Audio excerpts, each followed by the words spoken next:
جب ماحول لوگ بنانا چاہتے ہیں نا اور کچھ افتراق ڈالنے چاہتے ہیں تو پلاننگ لوگ بناتے ہیں، اور پلاننگ میں کیا کرتے ہیں، یہ یہودی کی سازش میں آپ کو بتا رہا ہوں۔ اس نے سب سے پہلے مصریوں سے کہا کہ میں آپ سے ایک سوال کرتا ہوں۔ کہا کیا؟ کہ آپ یہ بتائیں عیسیٰ علیہ السلام افضل ہے یا محمد رسول اللہ صلی اللہ علیہ وسلم؟ کیسا سوال ہے، یعنی ڈائریکٹ دونوں پیغمبروں کو لیا، یعنی نشانے پر نبوت کو ہی لیا۔ کہا عیسیٰ علیہ السلام افضل ہے یا محمد رسول اللہ؟ اب وہ لوگ جو ہے مصر ہے، علم کا ایک زمانہ آج بھی ہے ان کا، لیکن اس میں لوگ وہ خلش میں مبتلا ہو گئے۔ کہا آپ یہ سوال کیوں کر رہے ہیں؟ کہا آپ بتائے تو صحیح۔ تو اب ظاہر سی بات ہے علم والے لوگ تھے، انہوں نے برجستہ کہا کہ آپ یہ کیسی باتیں کرتے ہیں، سب کو معلوم ہے حضور سے افضل کوئی نہیں ہو سکتا، عیسیٰ علیہ السلام سے بھی افضل رسول اللہ ہے۔ جب سب کا یہ جواب سنا نا تو اس نے پھر وہ اپنا جو تیر تھا نا وہ نکالا، اور وہ تیر نکال کر اس نے یہ تیر مارا۔ اس نے کہا مجھے بتاؤ عیسیٰ علیہ السلام کہاں ہے؟ کہا آسمان پر۔ کہا حضور؟ اس نے دیکھو کیسا الجھایا۔ کہا حضور؟ کہا گنبد خضرا میں زمین پر۔ کہا مجھے بتاؤ، وہ کہتا ہے مجھے بتاؤ افضل ہوتا ہے وہ نیچے ہوتا ہے کہ اوپر ہوتا ہے؟ یعنی کیسی سوچ دی اس نے۔ اب لوگ شبہ میں پڑ گئے۔ اس نے کہا بتانا کیا چاہتے ہیں؟ کہا سنو عیسیٰ اس وقت اوپر ہے نا؟ کہا ہاں۔ کہا حضور آرام فرمائے زمین میں؟ کہا ہاں۔ کہا اب حضور کو زمین کے اندر رہتے ہوئے پھر بھی زمین پر آنے کی اجازت نہیں ہے۔ کس نے کہا؟ یہ یہودی نے۔ لیکن عیسیٰ اوپر ہونے کے باوجود بھی دوبارہ نازل ہوں گے۔ اب مجھے بتاؤ جو دوبارہ آئے گا وہ افضل ہوتا ہے یا ایک بار آ کر چلا جائے وہ افضل ہوتا ہے؟ اب لوگوں کے دلوں میں ایک طوفان اور آندھی آ گئی۔ آج بھی لوگ ایسا ہی سوچ بتاتے ہیں، ابو بکر افضل ہے یا مولا علی؟ سمجھ رہے ہیں میری بات؟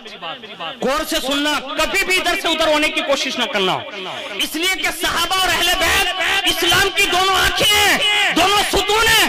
اگر کسی پر بھی حرف آئے گا تو اسی وقت اسلام کی بنیاد ایسے ہی گر جائے گی جیسے ایک پنڈال کا ایک پایا گرنے سے وہ پنڈال گر جاتا ہے۔ کبھی بھی کسی کے شکنجے میں نہ آنا۔ سنو یہ یہودی کی دوسری سازش۔ اس وقت کچھ لوگ تو اس سے کہہ بیٹھے، کہا یہ تیری بات ہم سمجھنے کے قابل نہیں ہیں، یہ بات بند کر دے۔ اس نے بند کر دی، لیکن کچھ لوگ اس کے اندر اثر کارک ہو گئے، بات سن لی نا، اس کے اندر آ گئے۔ اب اس کے ساتھ چلتے چلتے ایک بڑا میدان تیار ہو گیا۔ اس نے ایک دن مجمع بلایا اور مجمع بلا کر دوسرا اعلان کیا، سنیے۔ اب یہ دوسرا وار جو اس کو کرنا ہی تھا، اس نے دوسرا میدان بنایا، اور جب سب اکٹھا ہو گئے تو اس نے دوسرا اعلان کیا۔ اس نے کہا مجھے بتاؤ رسول اللہ کا وصی کون ہے؟ یعنی حضور نے جس کو وصیت کی ہے وہ وصی کون ہے؟ جس سے حضور نے باقاعدہ سرگوشی کی ہے وہ کون ہے؟ صحابہ کے بارے میں سب کو معلوم تھا۔ کہا شیر خدا علی المرتضی کرم اللہ تعالی وجہ الکریم وصی رسول ہے۔ کہا جو رسول اللہ کا وصی ہوتا ہے وہ خلافت کا حقدار ہوتا ہے یا نہیں؟ لوگ خاموش۔ اس کی خاموشی توڑتے ہوئے، لوگوں کی خاموشی توڑتے ہوئے اس نے دوسرا جملہ کہا سنو اب خاموش رہنے کا وقت نہیں، عثمان بن عفان نے علی المرتضی سے خلافت چھینی ہے معاذ اللہ۔ اس نے یہ کہا انہوں نے خلافت چھینی ہے، اب ہمیں یہ چاہیے کہ ہم عثمان غنی کو ہٹائیں اور خلافت کے منصب پر علی المرتضی کو بٹھائیں۔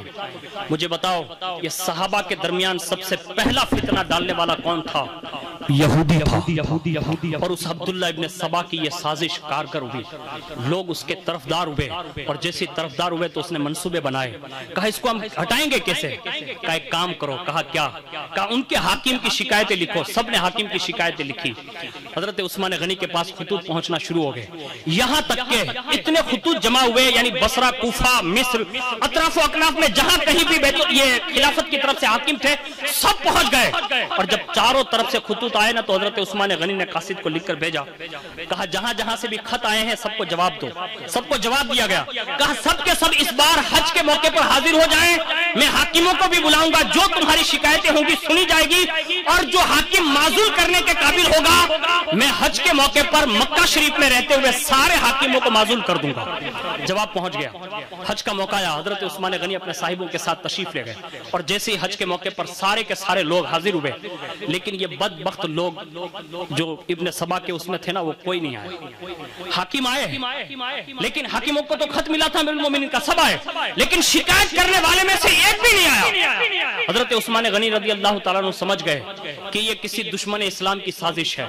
آخرکار ہوا یہ کہ یہ ابن سبا کی سازش جو ہے اور زیادہ تیز اس نے کر دی، اور وہ تیز کرتے کرتے مصر اور کوفہ اور بصرہ کے کم و بیش 2000 کے قریب، ایک روایت میں 500